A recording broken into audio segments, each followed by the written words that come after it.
Kita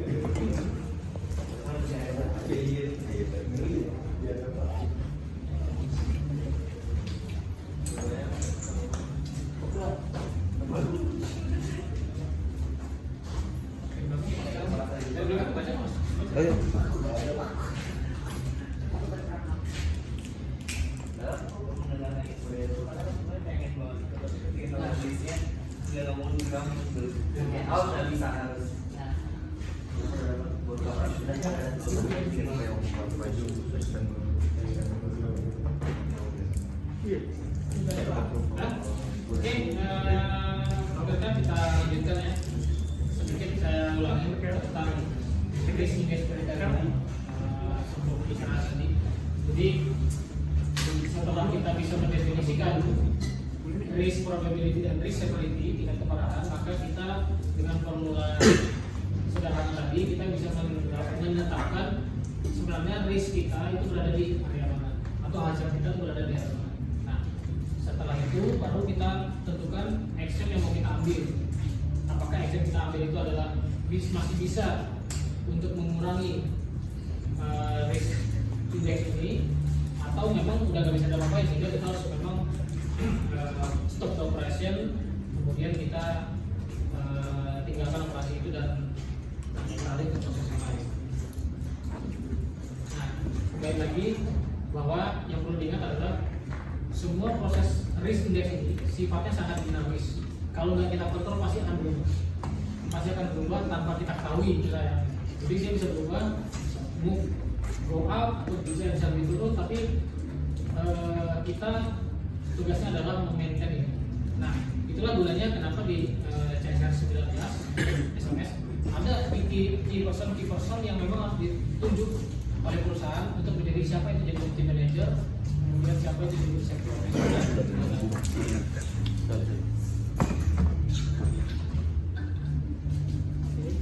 Nah, yang terpenting berikutnya adalah melakukan risk mitigation. Tadi hazard, saya ulangi sedikit, ada hazard, risk, dan nanti adalah risk mitigation. Nah, ketiga ini sebenarnya membentuk namanya HIRA, hazard identification dan risk assessment.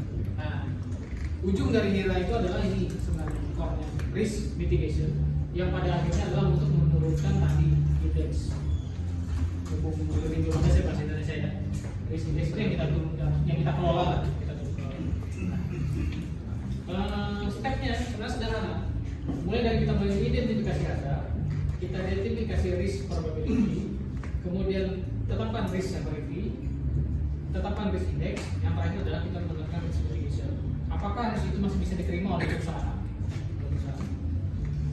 Atau memang tidak bisa diterima lagi oleh perusahaan sehingga kita harus tinggalkan.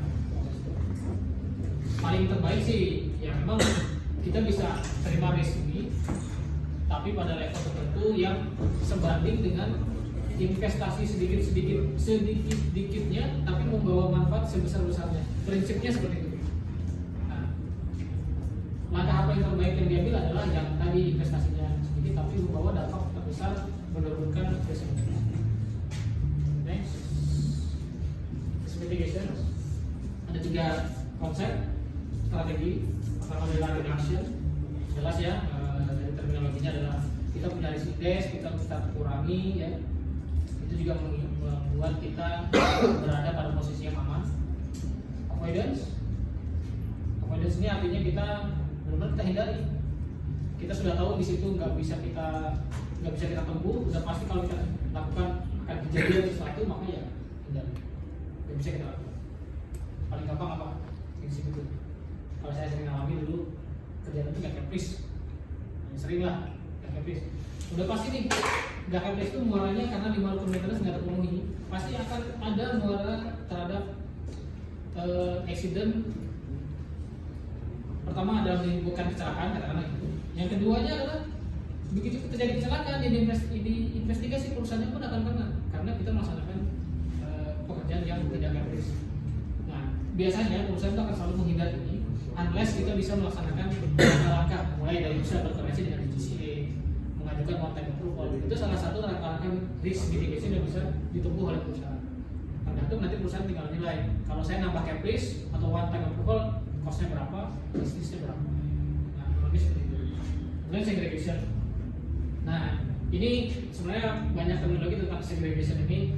Adanya misal kita punya risk A, risk B, similar atau sejenis protect actionnya kita combining jadi satu. Dengan satu kali investasi kita bisa menyelesaikan 2 risk. Nah itu bisa salah satu langkah untuk kita melaksanakan segregasi risk. Kemudian bisa juga misal risikonya itu kita pengen dia itu tetap berada di levelnya, tapi justru langkah aksi yang bisa kita lakukan di situ tuh tidak langsung menyelesaikan si risk itu, tapi justru melakukan tindakan yang di risk yang lain, tapi juga berdampak terhadap penyelesaian risk itu. Nah itu salah satu strategi yang bisa dilakukan oleh perusahaan. Sebenarnya tugas utamanya safety officer dan safety manager untuk memberikan output langkah apa yang ditempuh, sampaikan ke manajemen sehingga nanti manajemen mengambil keputusan bahwa langkah ini adalah yang paling optimal. Nah ini ya ini apa ya, dalam rangka safety awareness memang harus diingatkan terus bahwa nggak ada absolute safety di aviation. Mungkin bukan hanya di aviation, dimanapun tidak ada yang namanya absolute safety. Tidak ada sih. Kita dari berangkat dari rumah aja kan kita sebenarnya beririsan dengan hazard. Belum nyampe ke kantor aja kita udah bisa beririsan dengan hazard. Ada kalau nggak kita nabrak orang, kita ditabrak orang, jatuh sendiri, ya banyak hazard. Jadi dalam proses berangkat ke rumah kita udah berangkat dengan hazard. Nah, jadi nggak berangkat saja. Nah, jadi nggak ada yang bisa kita limit. Even kita sudah berhati-hati, sangat berhati-hati bahwa mungkin kendaraan hanya 10 km per jam gitu ya, saat ada ekstrim itu ditabrak orang gitu ya. Jadi sisanya nah jadi begitu konsepnya. Nah risk itu cuma bisa kita manage as long as reasonably protectable. Tapi ini juga sebenarnya ada bergeser. Sekarang namanya ALOSP, acceptable level of risk tolerance. Nah, cuman konsep itu tuh memang belum familiar disampaikan, tapi sebenarnya idenya adalah menetapkan hazard pada posisi yang acceptable untuk perusahaan. Nah, perusahaan pasti akan mencari balance-nya. Saya mencari balance-nya risk mitigation saya itu pasti menimbang cost, ya. time, cost, dan level difficulties untuk menerapkan mitigation action. Mungkin time-nya cepat, biayanya murah, tapi sulit ngerjainnya pasti nggak ada. Itulah. Jadi antara tiga ini perusahaan akan menimbang-nimbang mana yang terbaik untuk menetapkan tadi langkah itu benar-benar efektif pada resources yang paling optimum yang diinvest oleh perusahaan. Nah, effective risk management can maximize the benefit specific risk. Jadi if we put the effective risk management, it can maximize the benefit during the receiving the risk, during the accept the risk. Then, this is the concept that how we can reduce the unacceptable condition to be a tolerable region as good as we can put the acceptable region in the green area. Okay, in the red one, the risk cannot be justified except the most extreme case. The yellow one, the risk is tolerable, still tolerable, but only when future risk reduction is not practical extraordinary cost. Ya, tetap konsep perusahaan adalah tadi time, cost, dan seberapa sulit untuk mengerjakan tadi mitigasi. Tetap konsepnya tetap tiga itu.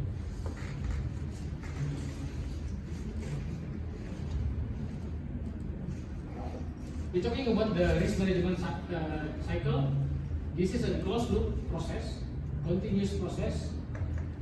We start with the identification, the hazard identification. Kemudian kita analyze the hazard, assess the risk, manage the risk, evaluate hazard condition, and modify the process. That I mentioned before. Maybe if we do the one loop, we got the risk index at the green area. But we stop the loop, maybe it become higher than green. So we need to put a continuous process to maintain or to monitor the risk index is still maintained at the acceptable level.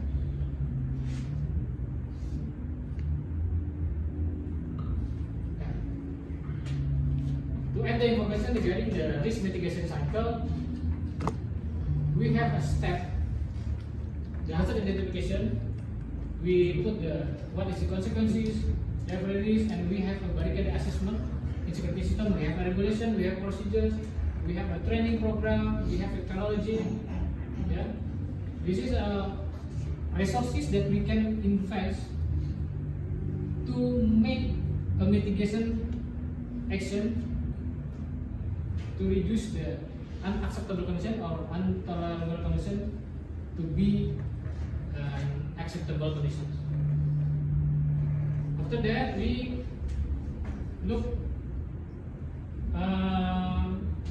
the final result is still acceptable or no, or if there is no not acceptable, we put another barrier, we put another training, we put another technology, assess again and review again. And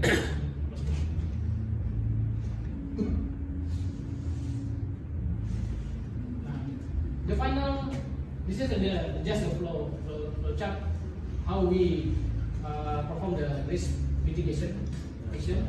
But the final concern is here. The first step is the risk is acceptable. If yes, we can eliminate the process. If no, we do another process. It can be eliminated or no.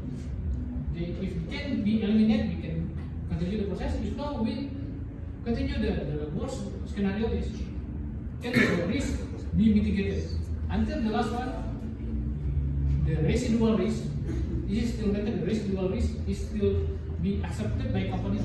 If no, we have to stop the operation. If yes, management accept the residual risk, we can continue the process with certain mitigation.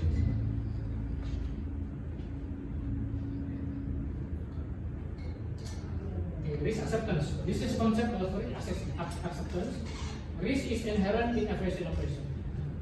Ya, pasti ya. Memang kita bekerja di operasi pasti sangat erat hubungannya dengan risiko. Kemudian risiko itu memang sebenarnya adalah hasil samping dari operasi kita.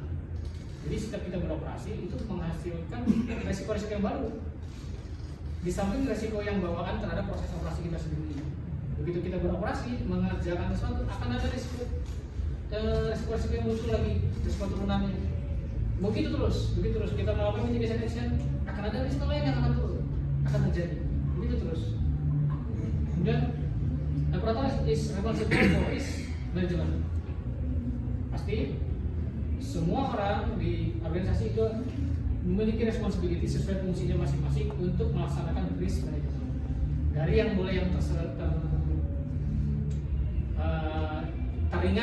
teringan minimal adalah awareness untuk melaporkan setiap risiko yang atau hazard risiko yang ada di area masing-masing. Itu adalah responsibility dari setiap fungsi minimal seperti itu. Nah, kemudian risk management is fundamental to SMS. Jadi apapun yang kita belajar tentang ilmu SMS, pada akhirnya adalah kita tuh intinya pengen mengambil risiko pada set acceptable level tertentu, sehingga memang risk acceptance lah basisnya bahwa kita menerapkan SMS safety management system. Kalau kita bisa dapatkan result acceptable of risk pada level yang optimum buat perusahaan, sebenarnya perusahaan akan beroperasi secara mantap, profitable, dan juga menempatkan sebuah operasi dalam kondisi yang aman. Nah itulah konsep risk management, sehingga risk management yang kita kenalkan ada risiko bisnis, ada risiko operasi, risiko macam-macam. Sama SMS juga menerapkan hal yang sama. Jadi risiko risk management lah yang di depan. Nah ini apapun posisi kita di perusahaan, whatever our title in company, we have responsibility depend on our title, bukan our responsibility. Employee, this is all employee must report the hazard, incident, and accident to their supervisor. So the supervisor, after they get the report from the employee, the report, risk mitigation, accident report, daily monitoring, the safety implementations, and responsible for monitoring, advising, counseling the employee, who are not performing up to safety procedure and practices. So, jadi dari semua level itu punya tanggung jawab, mulai dari melaksanakan hazard reporting, kemudian kalau saya mungkin nggak ada supervisor tapi mungkin team leader atau yang lebih senior itu mengingatkan semua orang untuk melaksanakan safety, karena pada akhirnya tanggung jawab itu akan berjenjang dari tingkat berdasarkan tingkatan-tingkatan itu menuju ke responsibility yang terbesar adalah membangun safety policy-nya perusahaan.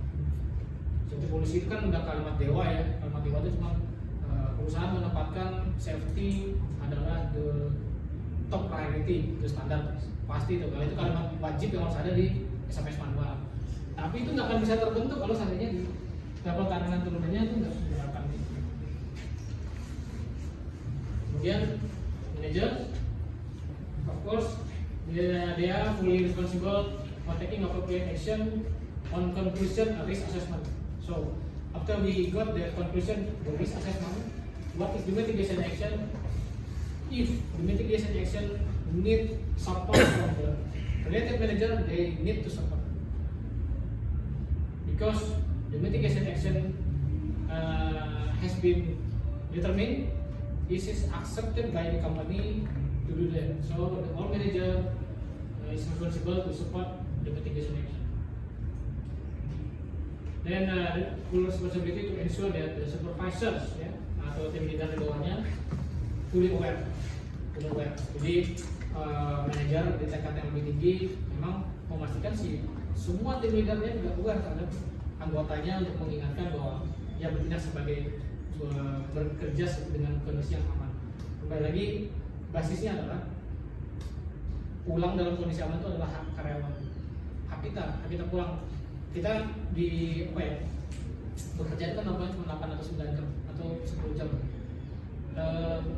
14 jamnya itu kita di rumah, dan kita kecelakaan justru di jam yang sedikit dalam satu hari kita hidup. Itu kan sangat disayangkan. Dan diingat di pikiran kita bersama ya, perusahaan itu gampang cari pengganti. Jadi kalau kita kecelakaan kerja, yang maksimal kita dapat adalah kompensasi. Setelah itu perusahaan akan cari pengganti.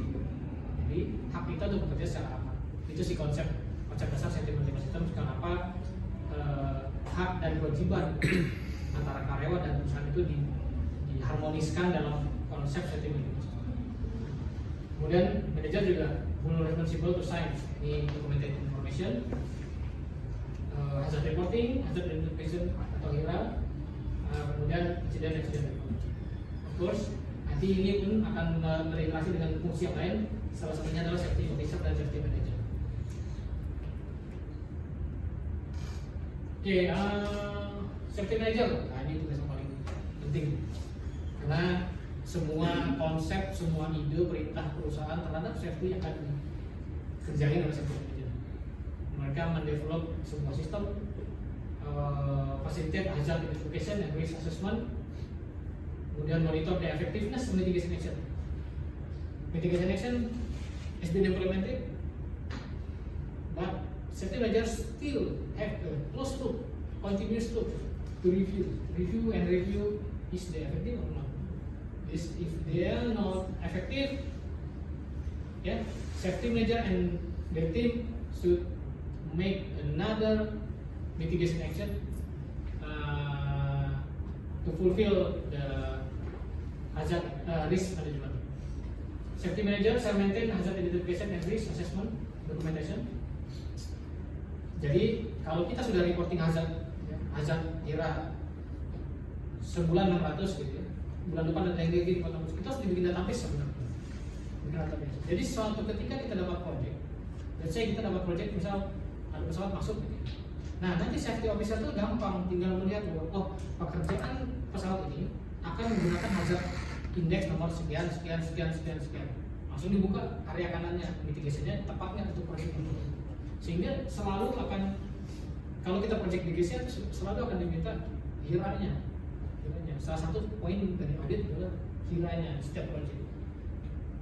Nah, kalau kita punya risk index, itu kedepannya akan berubah. Jadi akan terpopulasi terus, diupdate terus.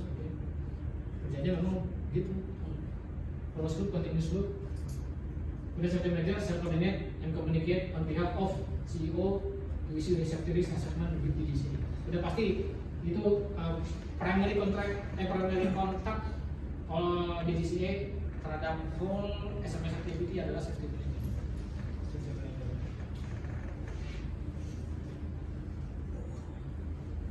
Sampai level tertinggi juga masih punya fungsi, masih punya responsibility manage hazard identification and risk assessment activities. Kemudian director of head of division implement mitigation and corrective action relevant to their division. Ya, karena kita punya banyak area yang mungkin mitigation actionnya berbeda-beda.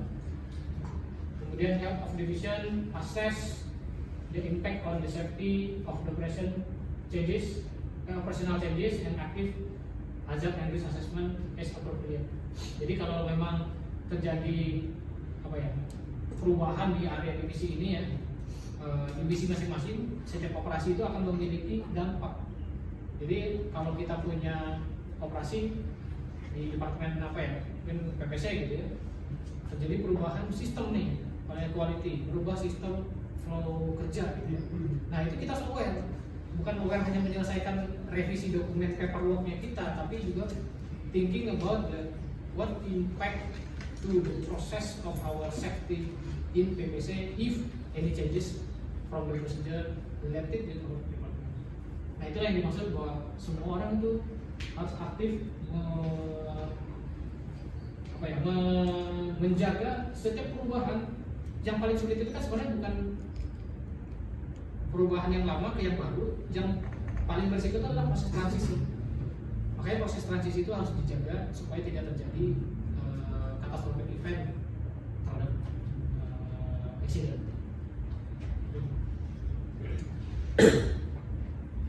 Next, this is the last module for this training, safety awareness. Just to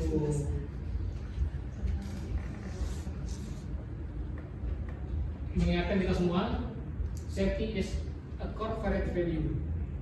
Corporate value. Safety is everyone responsibility. Ya, kata sederhana, tapi tadi kita harus memperjuangkan hak kita untuk kembali ke rumah dengan kondisi aman. Safety is a part of your job, of course. No job is more important than your safety. Jadi berpikirnya nggak ada kerjaan yang lebih penting selain menjaga keselamatan diri kita. Jadi even kita dipaksa untuk mengerjakan sesuatu hal yang sudah pasti akan menimbulkan kecelakaan gitu ya, kita berpikir bahwa keselamatan saya pada akhirnya yang harus. Saat kita mau melakukan sesuatu, kita berpikir ke manfaat untuk perusahaan, keselamatan untuk perusahaan. Tapi kalau itu masih terjadi, terakhir yang paling fundamental adalah safety. No job is more important than our safety. If you can do it safely, you are not allowed to do it. Nah ini itu yang maksudnya kalau kita memang nggak bisa lagi, kita sudah tidak punya lagi kuasa untuk melakukan pekerjaan secara aman, stop the operation.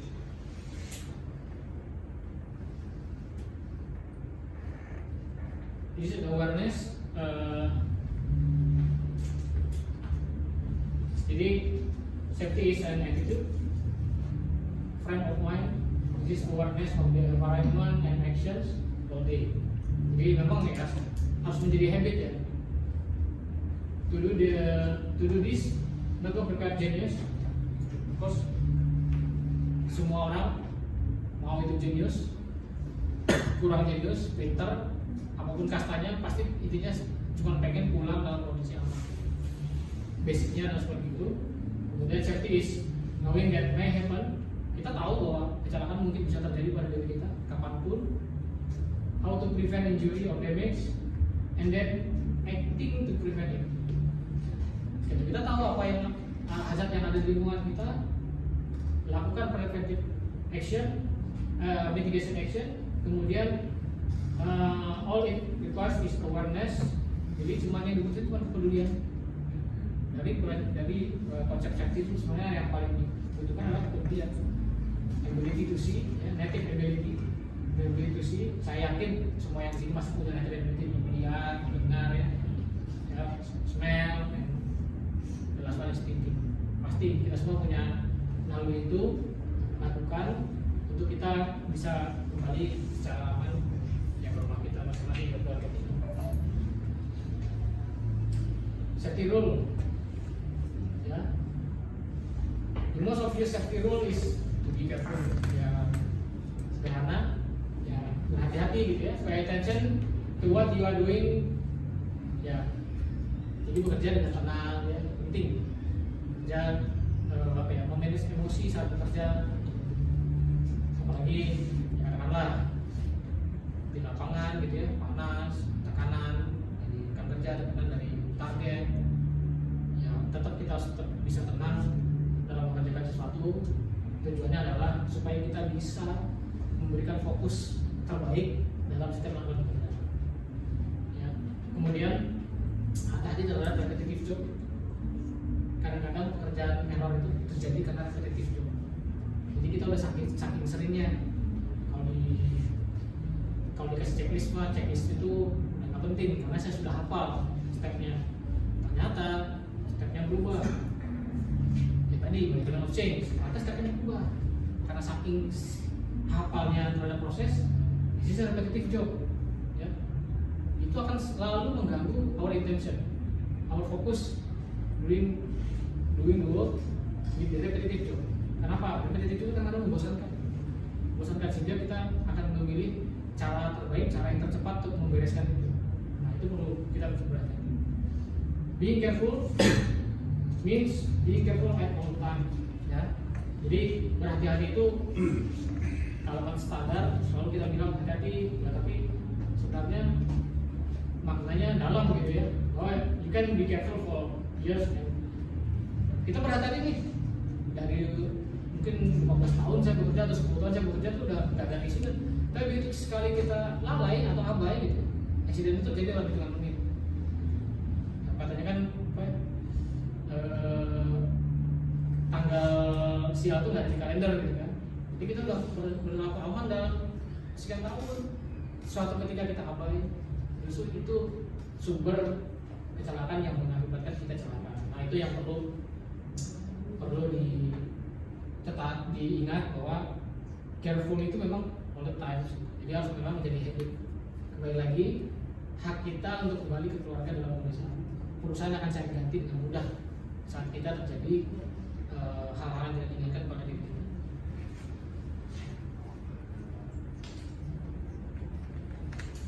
Oke, this is the qualification what is safety awareness.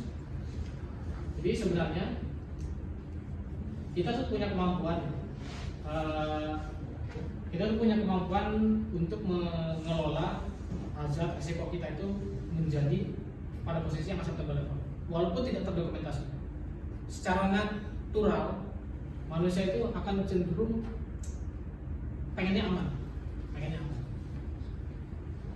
Nggak semuanya terdokumentasi. Saya tahu di situ nggak aman, saya pasti akan menghindar. Itu salah satu bentuk habit atau natural kita yang diberi oleh Yang Maha Kuasa untuk melakukan. Nah sehingga dengan konsep yang sama, penerapan itu sebenarnya kita bisa melakukan di area kerja kita, bahwa kita tahu kita bisa menghindari itu. You having to willingness to take time to prevent accident.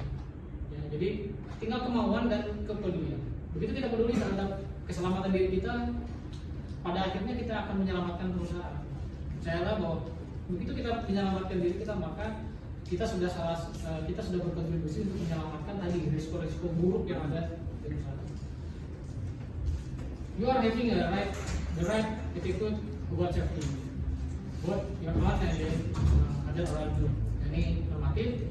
Ya, selagi kita menyelamatkan diri kita, ya otomatis lingkungan sekitar kita dan pada akhirnya adalah company itu akan kita selamatkan. You can help to prevent injury, illness, accidental damage to product and property.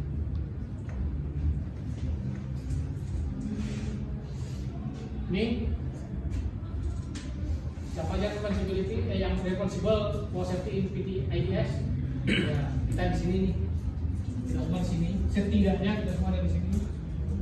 Itu kita punya amanah yang lebih tinggi. Nanti kita akan diberikan lagi tugas terhadap implementasi safety yang lebih tinggi tentunya.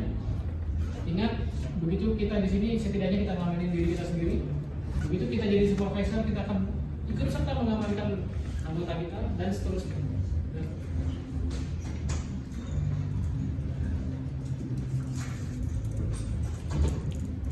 Basic safety philosophy for success. New safety culture, accident are preventable. Pasti bisa dicegah. Ya, bisa dicegah. Bukan untuk eliminate, no, tapi kita bisa mencegah. Incident can be managed, kita bisa manage. Every job shall be done safely. Continuous safety improvement shall be performed. Nah, ini yang penting sekali kita lakukan. Continuous safety improvement. Kemudian safety as a way of life. Jadi continuous. Katanya kan orang tidur juga punya hajat. Pasti ya, punya hajat. Okay. All individual have the responsibility and accountability to identify hazard, mitigate risk, associate with the product and workplace. Pada akhirnya kan company need to deliver the product with the safety and quality standard, the highest safety and quality standard. Yeah, because we are depend on our customer.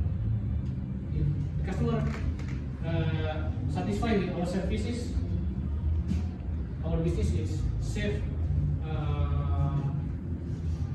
Dan pasti kita akan long life lah perusahaannya ya. Oke. Ini contoh aja, mengingatkan lagi. Contoh, kalau kita melihat sudut pandang accident dalam sudut pandang biaya, semua kerugian, semua risk seperti itu akan ujungnya adalah cost. Ya. Terhadap organisasi kita punya pendapatan, yang kompensasi, penalti, delay, lagi legal action, dituntut segala macam. Victim, ada korban, walaupun ada korban jiwa, tapi tetap pada akhirnya perusahaan akan keluar uang. Karena ada kerugian cost, supervisor, manager, kemudian profesor, ya, investigation, report, extra work. Bayang kalau kita sering melakukan kalau saya dulu di perusahaan yang lama sering nih reward itu kan cost. Bayang kita reward itu melakukan kerjaan yang kita sudah beresin sampai ujung, kita ulangi lagi dari awal dengan material yang baru sampai ujung lagi. Dan udah pasti ada untungnya ya. Untungnya karena itu cuma 20% gitu ya. Kita tuh cuma bisa merunning 20% di awal, selanjutnya pasti costnya besar.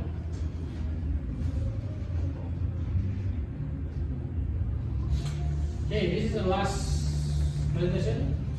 Awareness is all about understanding the need to prevent avoidable accident. Kuncinya adalah avoidable accident. Jadi sebenarnya accident itu bisa avoid dengan langkah-langkah mitigation. Oke,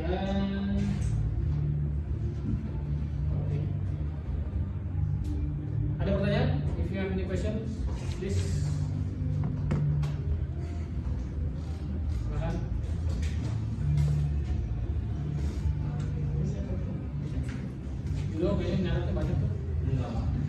Paling saya ada pertanyaan Pak. Ya. Tadi kan ada kalau kita melihat risk itu kan ada kita risk probability sama risk severity. Yes. Nah, kalau untuk yang risk severity tadi kan ada beberapa hal yang mungkin kita bisa menganalisa sehingga kita tahu dia value-nya itu apa. Ya. Akan tetapi kalau contoh kalau risk severity tadi kan berupa kita menanyakan nih seberapa bahaya ke employees kalau misalnya itu efeknya seperti apa. Kalau untuk risk probability sendiri atau likelihood itu apakah ada toolsnya khusus Pak? Karena kalau kita lihat itu kan terjadi seberapa sering, ya. Otomatis kan itu kayak sudah sudah dilalui gitu Pak. Sedangkan hazard identification sama risk assessment itu kan dilakukan sebelum pekerjaan gitu. Jadi kayak apakah kita mengandai-andai atau gimana ini, apakah ada tools khusus gitu Pak? Gitu sih. Oke, makasih. Saya jawab dulu. Jadi kalau untuk yang risk severity jelas ya. Iya. Risk severity itu even kita tidak bisa menentukan pun sebelum masuk ke sini, even kita tidak bisa menentukan kira-kira kejadiannya di sini nih, tapi saya nggak yakin. Oke, dalam sudut pandang safety kita harus mendapatkan satu level lebih tinggi dalam menentukan risk matrix. Jadi kita definisiin, tapi saya nggak yakin bisa kejadian itu bisa fatal atau enggak. Udah tepatin bahwa dia adalah fatal. Supaya apa? Supaya kita aware saat nanti menentukan hasil akhir, kita menempatkan mitigation action. Worst scenario nya seperti itu. Untuk yang ini, probability ini bisa dua pendekatan statistik. Itu berdasarkan dari report yang terdahulu. Jadi operasinya dipersempit. Operasinya adalah operasi perusahaan kita aja dulu. Operasi perusahaan kita. Contohnya kejadian kesalahan pengangkatan pakai kren. Seberapa sering kejadian? Makanya pentingnya hazard reporting itu muncul. Kalau seandainya hazard reporting terhadap pengangkatan kren itu banyak, walaupun belum pernah kejadian gagal putusnya, gitu ya. Tapi report itu sering masuk, kita bisa menempatkan bahwa itu tuh punya probability cukup tinggi. Paling enak adalah pendekatan statistik tadi, seandainya kejadian ini pernah terjadi di perusahaan kita. Perusahaan lain juga bisa, tapi tadi persentif dulu. Kenapa? Karena ranah operasi kita kan tidak sama dengan perusahaan lain. Contohnya gini, saya kemungkinan terjadi putusnya sling saat mengangkat beban mungkin berbeda dengan perusahaan yang MRO komponen di perusahaan lain. Kenapa? Dia nggak ada kegiatan itu. Tadi, insiden tadi itu sangat related dengan operasinya kita. Begitu kita punya data, saya tuh di itu risk database ya, data berbasis data. Begitu kita punya data, kita bisa cek seberapa sering kejadian ini terjadi dalam kurun 1 tahun, terkecil lah kurun 1 bulan, atau enggak kejadian kurun 2 bulan, kurun 3 bulan. Berapa banyak data yang kita punya? Misal kejadiannya 10 kali gitu ya, tapi dalam waktu 10 tahun gitu. Nah kita bisa persempit lagi, sehingga nanti kita tahu. Kalau itu datanya belum pernah kejadian, alhamdulillah belum pernah terjadi. Pendekatan kita adalah itu tadi, seberapa besar hazard report yang pernah di-report oleh kejadian ini, atau safety officer bisa melihat seberapa sering project ini melakukan kegiatan itu. Seberapa sering? Kalau misalnya kita konsep triangle ya, yang tadi, mestinya kalau dalam 1 tahun katakanlah kita mengangkat suatu menggunakan lift, menggunakan kren 600 kali, kemungkinan akan terjadi fatal accident 1 kali.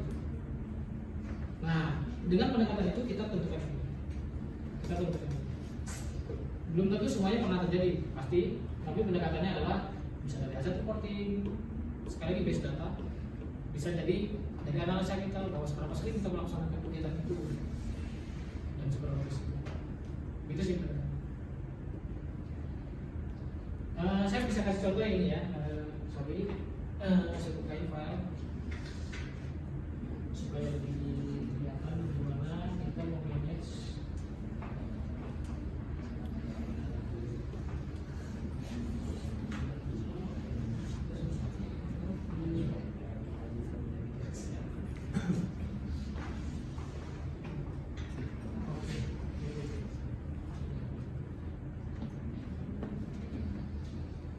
Ini contoh Hira ya.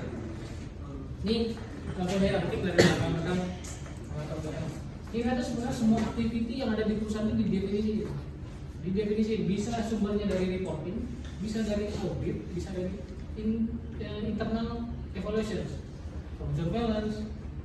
We put all activities. What is the potential hazard? Contohnya, revetting process. The potential hazard is FOD. What is the risk? Fail to mechanical system on hydraulic system of aircraft if the FOD become damage. This is the risk. What is the value? Risk probability seberapa sering? Dalam satu pesawat berapa sering kita berikan? Bisa 100 reflect, bisa 200 reflect. Itu bisa jadi kategori probability kejadiannya bisa jadi sering. Makanya kita tempatkan posisi dia bisa terjadi sering nih. Kegagalan contohnya setiap kita nge-repair sekali nge-repair aja, buangan dari repair itu bisa jadi FOD. Jadi even single repair pun itu bisa menjadi FOD. Makanya kita buat dia menjadi 5 namanya. Terus risk severity. Kalau ini terjadi, seberapa parah ini kejadiannya? Contohnya, fail to mechanical system. Ini parah kejadiannya. Pesawat bisa jadi unserviceable karena ini. Kita tempatin dia B, misal ya. B, bukan katastrofik. B. Kategorinya 5B kan? 5B. Kita menetapkan mitigation action, do FOD cleaning after carrying out retrofitting process. Final checking by quality. Apa yang bisa kita turunkan? Kita bukan menurunkan risk severity. Ini perlu diingat konsepnya. Yang bisa kita lakukan adalah menurunkan probability. Kenapa? Kita bisa mengurangi kemungkinan terjadinya, tapi tingkat kerusakan nggak akan bisa kita kurangi. Karena tingkat kerusakan itu akan melekat. Itu kejadian FOD pasti kejadian ini, dampaknya tetap sama. Tapi probability-nya bisa kita turunkan 4. Kita nggak boleh ekstrim, nggak boleh overconfident saat menurunkan risk index. Kita yakin kalau begitu saya kasih FOD cleaning FOD 3 bulan, saya yakin sosialisasi saya efektif dan teman-teman pasti nurut gitu ya. Yakin saya turunin sampai 5 jadi 2, nggak bisa. Kita harus berpikir worst scenario. Kita turunkan 1 level ke 4. Lihat lagi, 4B acceptable nggak buat perusahaan? Kalau tidak acceptable, berarti kita harus bikin barrier kedua. Mitigation kedua, kita bikin apa? Provide FOD back. Ini langkah kedua kita nih. Turun nggak? Harapan kita, kalau customer nggak, kalau karyawan kita sudah mulai aware, saatnya kita, jangan-jangan dia aware nih, saya clean area ini, saya bawa FOD-nya, pindah FOD-nya ke tempat lain. Kalau nggak kita mitigation dengan langkah kedua, makanya kita perlu namanya action kedua adalah provide FOD back, supaya kemana itu diambil oleh mekanik kita adalah dimasukin ke dalam FOD back, sehingga benar-benar semua areanya safe. Sehingga ini bisa terjadi 3 acceptable. Maka begitu sudah masuk kategori acceptable, yellow, kita bisa putuskan bahwa oke, kamu udah boleh nge-repair. Itu konsepnya. Contoh yang lain lagi nanti mungkin ada di area yang lain gitu ya. Penurunan hazard risiko itu hanya cukup 1 kali bisa kok. Begitu masuk, itu turunin 1 kali, 3C, udah jalan, nggak perlu dimitigasi, hanya perlu dimonitoring oleh safety. Apakah ini tetap maintain di sini atau akan berubah pada satu titik? Nah, sampel lain, saya coba kasih sampel ya, yang lain karena memang ini core-nya kegiatan ini safety kita. Painting proses. Ya, jadi partikel area yang tersebar karena painting proses itu berpotensi menimbulkan indeks respiratory disorder hazard. 5C. Hazardnya udah pasti, risikonya udah pasti seperti ini, probability-nya 5. Kenapa? Setiap kita nge-chat pasti tidak akan mungkin bisa menghindari ini kejadian. Makanya kita tulis 5. Sudah pasti kita nge-chat pasti kejadian partikel itu terbang, nggak mungkin tidak terjadi. Sehingga kita tulis 5. Kategorinya C. Kenapa taruh C? Menyembuhkan kematian nggak? Kayaknya enggak lah. Paling apa ya, sesak napas gitu ya, gangguan paru-paru. Kalau sampai kematian enggak lah kayaknya gitu ya. Ini perkiraan. Oke, kita taruh di C. Seperti itu. 5C ini jadi.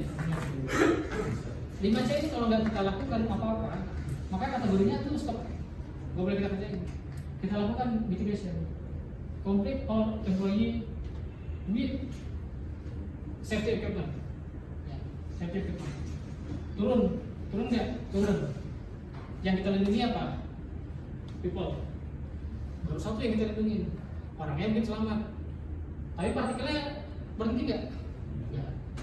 Kita lakukan mitigation second layer-nya. Lakukan barrier with extra fan global and make partition di barikade tuh. Sehingga orang yang di dalam itu sudah dilengkapi equipment, partikel yang berterbangannya akan termitigasi di area itu, sehingga nanti dia akan turun dari C, barulah kita bisa melaksanakan mitigasi. Nah, ini sebenarnya yang tugasnya safety, teman-teman quality and safety untuk manage ini sebenarnya. Karena setiap project will have different process. Di project tertentu mungkin proses ini 5C, jadi project lain bisa jadi kecil. Kenapa? Bisa ngeceknya kecil, areanya kecil. Bisa jadi ininya nggak seperti itu.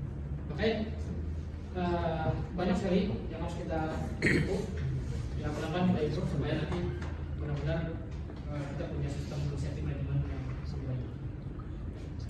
Ada tambahan pertanyaan? Silakan. Silakan Mas. Tadi kan Bapak bilang kalau untuk kira ini atau hazard identification ini kan perlu dilakukan monitoring dan review. Nanti Bapak juga sudah jelaskan ada beberapa parameter seperti tadi ada employee reports, kemudian ada audit. Kalau menurut Bapak atau mungkin di referensi yang tadi Bapak jelaskan itu ada nggak Pak ketentuan minimum reviewnya berapa kali? Kemudian dengan banyaknya sumber-sumber yang kita terima untuk kita melakukan review ini,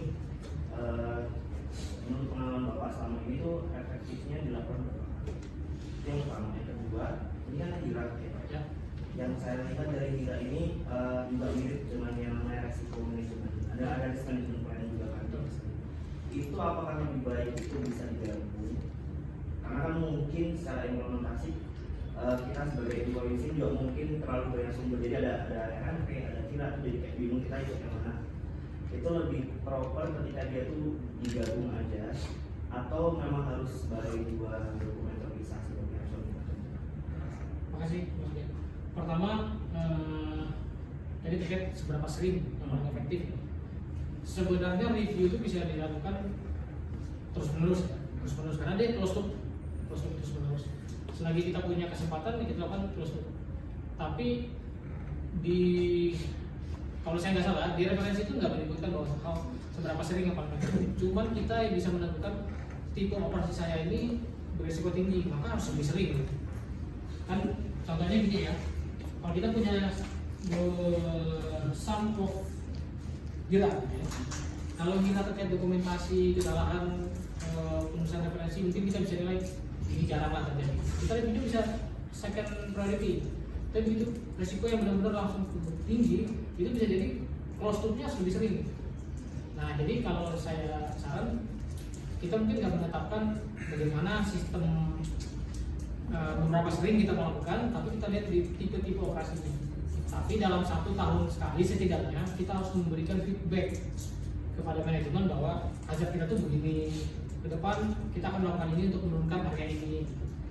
Karena yang terbaik kan memang berangkat dari reportnya teman yang bekerja di area itu sendiri ya. Nah, tugasnya kita adalah feeding manajemen adalah untuk membantu report mereka itu terrealisasi dengan mitigasi yang benar. Menurut saya gitu. Nah, kemudian yang kedua tadi terkait dengan RMP. Bisa digabung Mas. Bisa digabung karena apa? Industrial standar memang menggunakan RMP. Tapi aerospace standar kita tuh menggunakan sebenarnya safety management system. Karena concern kita pada akhirnya adalah product safety. Bukan hanya K3L, tapi idenya sama. ILBDL kalau K3L. Ya, IERBDL. Itu konsepnya sama. Ajak identification sebenarnya dan risk assessment. Konsepnya sama. Menurut saya bisa digabung. Kenapa? Saya punya pengalaman menggabung itu dan gak masalah. Still acceptable oleh Kementerian Tenaga Kerja, Dinas Tenaga Kerja dan acceptable juga dari itu. Sebenarnya rujukannya sama-sama nggak mau, kalau dibilang digabung mereka tuh sama-sama merasa bahwa turunan undang-undangnya beda. Ini undang-undangnya seperti tenaga kerjaan, yang satu undang-undangnya adalah Undang-Undang Nomor 1 2009 penerbangan. Sama-sama nggak digabung. Tapi kalau kita punya referensi yang kuat, itu bisa digabung. Bisa digabung. Potongan, ya. Makan. Jam 11 sebelum kuis saya butuh feedback dari rekan-rekan terkait dengan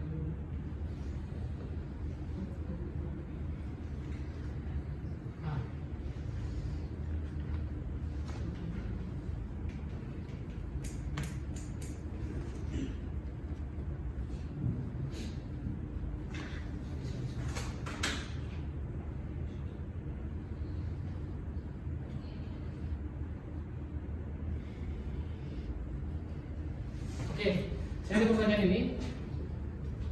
Ini adalah core dari semua kegiatan kita. Tetapkan satu risk, sampel risk. Tetapkan hazardnya apa, mitigation actionnya apa yang harus kita ambil dalam daily work activity sesuai area kerja teman-teman saya. Saya nggak nunjuk, tapi ya ini ya tugas ini. Tadi kayaknya ada cukup paham tentang apa itu risk, hazardnya apa, seperti contoh yang tadi Excel tadi. Saya punya ini nih.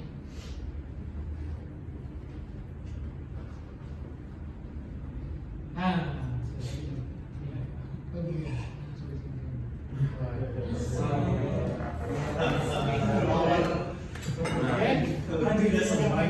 Please give us example one risk, what is the hazard, and what propose mitigation action that you have to be taken.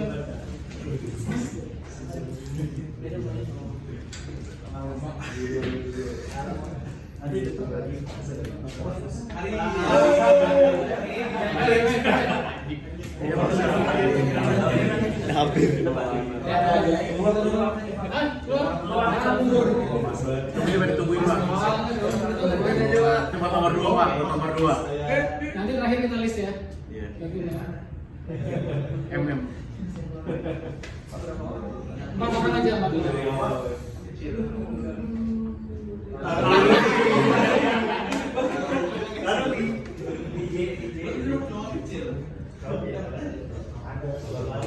Oke, please. Lalu areanya logistik ya. Nah, cepat risknya apa? Kira-kira tidak hasilnya apa? Bahas aja kan. Untuk risknya itu kalau di susreng risk dulu. Risknya itu kalau di logistik itu mungkin ini yang apa delay shipment Pak. Oke, delay shipment hasilnya bisa Apa sih? Apa penyebabnya ya? Sebenarnya delay shipment itu pertama mungkin karena body dari vendornya lama dapatnya kita itu penyebabnya. Jadi Maksudnya ya. sorry nggak kelihatan dari belakang. Oh, oke. Jadi cuma aja.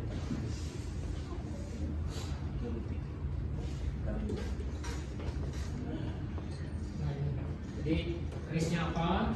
Apa dampak terburuk yang bisa terjadi? Ya. Nah, hazardnya apa dan kemudian mitigasi yang kira-kira bisa dilakukan apa? Jadi delay shipment ya. Ya, jadi bisa delay shipment. Terus dampak yang terjadi bisa disrupt production timeline. Oke, untuk risk ininya Apa mitigasi? indeksnya ya, indeksnya itu mungkin itu di antara 2D mungkin di antara 2D Pak, soalnya itu terjadi tapi paling jarang tapi tetap pasti terjadi kan, makanya di antara di angka 2 dan penyebabnya itu juga ide mungkin juga mungkin ide kan. Tidak terlalu, kalaupun kejadian tidak terlalu parah. Ya, tidak terlalu parah. Mungkin ide ya. Tapi kalau udah mendekati tanggal delivery jadi parah tuh Mas. Iya. Oke, nggak apa-apa. Oke. Terus jadi mitigasinya ya harus mau sering-sering follow up ke mereka. Oke. Nah, untuk bisa sering-sering follow up, kita kan harus melakukan action tertentu ya. Yes. Jangan sampai kita hanya melakukan action yang memang itu sudah kita lakukan sebelumnya. Oh, Jadi risk 2D ini sebenarnya sudah kita lakukan kegiatan rutinitas tadi. Nah, mungkin kita perlu extra mitigation. Ya mungkin kita membuat meeting berkala dengan vendor misalnya gitu ya. Itu untuk improve apa yang rutinitas kita sudah lakukan sebenarnya. Dan resikonya masih di 2D. Walaupun 2D itu sudah bisa jalan. Perusahaan sudah bisa jalan tuh dengan 2D. Nah, tapi kita masih tetap punya mitigation action, even yang green sekalipun kita harus punya mitigation action. Oke, thank you. Siapa tadi ya? hadiahnya Kosong.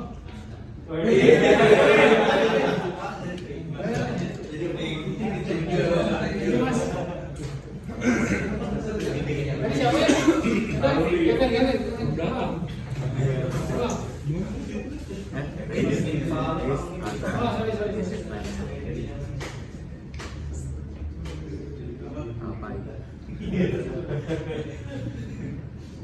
Nah, soalnya ini sama-sama logistik nih, tapi contohnya juga bersama ya. Sama logistik sama ini. Bayar Pak, bayar. Oke, kalau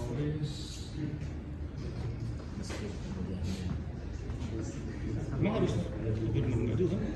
Ini kan dari your daily masih terkait dengan pekerjaan. Contohnya pemakaian servisius pada area kantor Oke. Jadi misalnya risknya itu bisa aja kaki kita kena FOD ataupun nanti bisa kena benda berat, benda berat atau accident lainnya. Terus ya hazardnya itu dan risknya kita bisa kaki kita bisa terluka, bisa terjadi amputasi kalau misalnya emang patah dan segala macam gitu kan. Terus ya mitigasinya pertama dari awareness dari kita sendiri.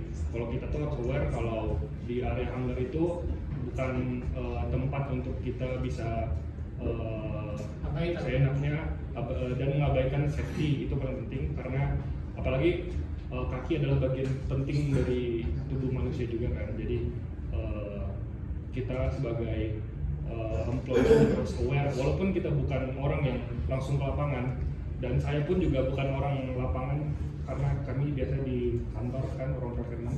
Jadi walaupun kami nggak biasa di lapangan, tapi tetap harus setiap hari itu memakai safety shoes karena dalam satu minggu mungkin ada kita pergi ke hanggar atau misalnya dua kali dalam seminggu seperti itu. Tapi ya mitigasinya tetap harus dilakukan kapanpun dan dimanapun. Jadi itu adalah wajib. Jadi ya itu harus selalu kita. Thank you. Kalau boleh mendeskripsikan kira-kira risk probability dan disability berapa? Oke. Jadi kalau itu kalau saya kayaknya 5C ya. Itu major ya. Major ya. Iya, dan harus frequent dilakukan. Oke. Benar ya? Oke. Oke. Makasih Mas Kemal. Yuk. Mas.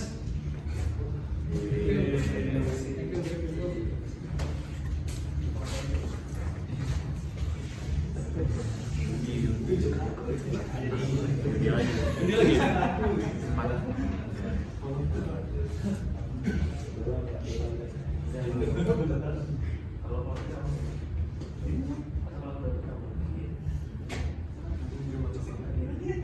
Ji.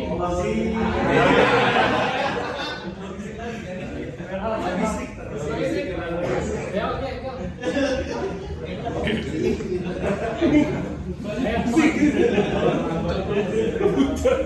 Contohnya beda ya? Contohnya beda ya? Ya kalau nggak di area kerja, bolehlah di area lain tapi masih terkait.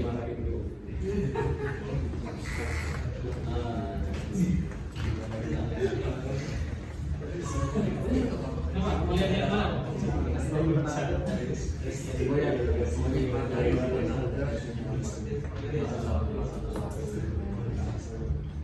Basicnya sih saya itu ketika kita receive barang ya, inspeksi barang itu sebisa mungkin pakai glove ya, terutama untuk barang-barang yang itu habis-habis sempurna. Kalau ya meskipun kita jarang dapat barang kayak gitu Itu hazardnya ya? iya. Risknya? Risknya? Bahayanya risknya itu mungkin saja bisa merusak barang tersebut. Oke. Itu jadi hazard visible karena kita nggak pakai gloves. Ininya kalau bisa didefinisikan berapa kira-kira angkanya? Ya satu aja, salah satu dulu. Jadi kira-kira kemungkinan terjadinya seberapa sering kayak gitu?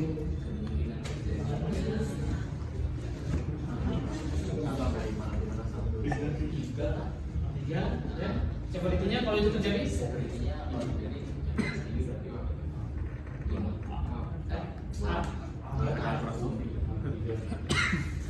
Tiga A ya, oke. Mitigasinya bisa dilakukan? Selalu pakai safety gloves ketika kita mendapatkan barang-barang yang memang harus diinspek dengan antiseptik. POL juga sama, harus diinspek. Oke. Pakai gloves. Kalau kita pakai safety glove berarti kan kemungkinan terjadinya semakin turun ya. Ya. Jadi kalau probability-nya juga akan turun. Nah, kalau saya manajemen nih, cuman katakanlah minta Mas Arya turunin lagi sampai risknya turun sampai hijau. Apa aja yang mau dilakuin? Setelah pakai glove, apalagi mau dilakuin? Kan Begitu kita udah pakai blok pun kemungkinan terjadi masih ada kan. Nah saya pengen turun lagi, kenapa LRU-nya tempat kalian mahal-mahal nih, saya minta turunin lagi, gimana cara turunin? Apa yang bisa lakukan? Teman-teman yang logistik boleh juga nih kasih masukan.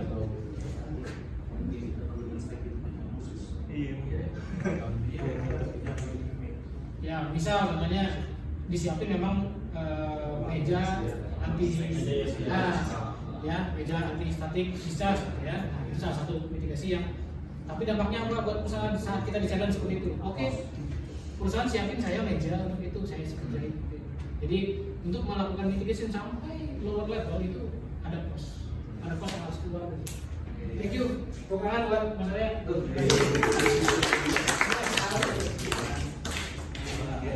Sorry Mas, thank you Mas.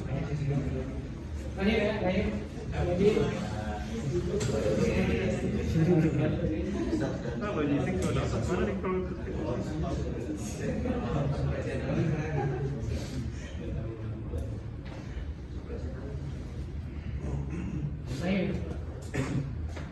Juri. Ais.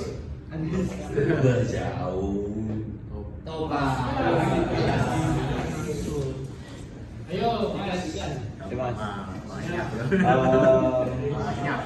Nama-nama. Yang pertama mungkin risknya itu di avionik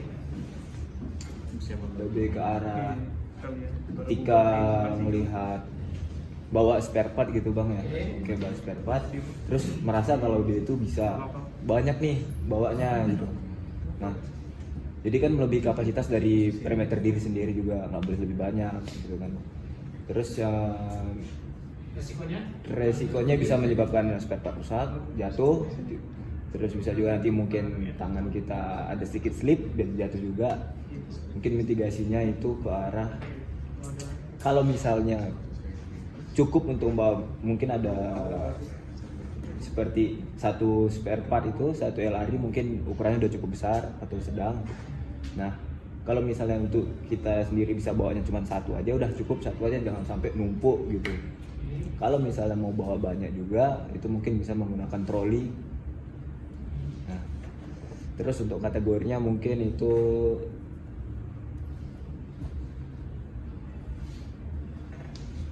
masuknya ke 4A mungkin. Ekstra. Kebetulan nyebutnya ada dua risikonya. Ya. Satu terhadap barangnya rusak, itu 4A ya. Ya. Kalau terhadap jatuh terhadap ke personil, cederanya ke personil. Soalnya Ya. jadi gini, nah kebetulan ada contoh. Jadi kalau memang kita menetapkan suatu hazard, bisa jadi risknya ada dua, bisa jadi risknya ada tiga. Bisa ke orangnya, bisa ke peralatan. Nah karena kebetulan udah nyebut, Ya. yang untuk ke orangnya kira-kira mau kasih berapa tuh? Kalau untuk orangnya mungkin 5B atau 5A, karena mungkin ada yang ukurannya besar tapi nggak terlalu keras dengan nggak bisa menyebabkan dia sampai luka atau bagaimana, tapi ya emang unitnya yang rusak, tapi personalnya nggak ada damage. Paling mungkin dimasuknya ke 5B karena dia berurusan dengan ke unitnya juga sebenarnya. Oke, Mitigasinya itu tadi mesti menggunakan, kalau misalnya nggak mencukupin kapasitas kita, gunakan troli atau enggak juga minta bantuan teman yang bisa, yang lagi free untuk bantu bawa ke holding room gitu aja. Oke, benar ya. Terima kasih ya. Terima kasih ya. Iya deh. Oke, thank you. Okay, we have a short quiz.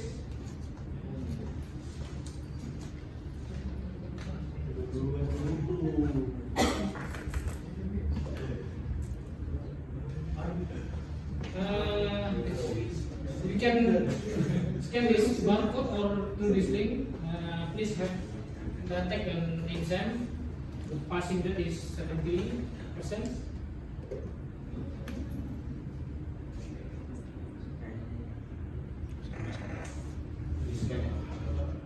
Dapat semua?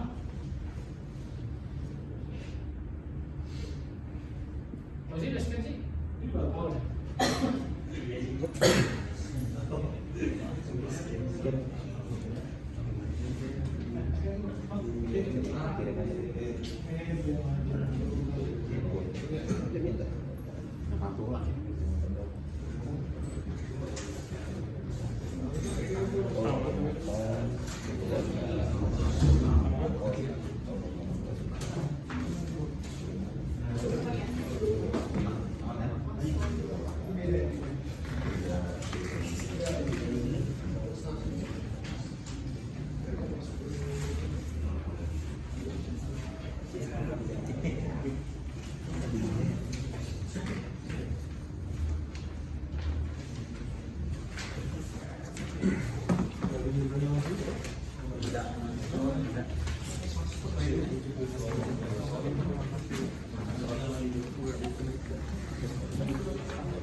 Mas.